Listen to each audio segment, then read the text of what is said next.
फौजा सिंह की हादसाती मौत, कैनेडियन शहरी गिरफ्तार। दुनिया के मोमरतरीन मैराथन रनर फौजा सिंह 114 बरस की उम्र में एक ट्रैफिक हादसे में चल बसे।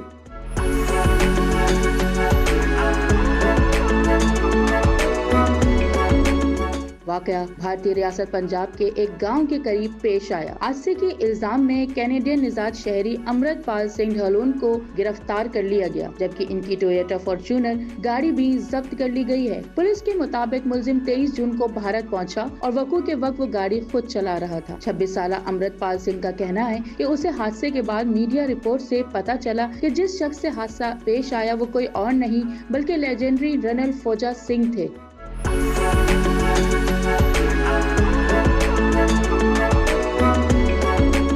फौजा सिंह की वफात पर खेलों की दुनिया और अवामी हलकों में अफसोस की लहर दौड़ गई। क्या ये हादसा था या गफलत? तहकीकात जारी है।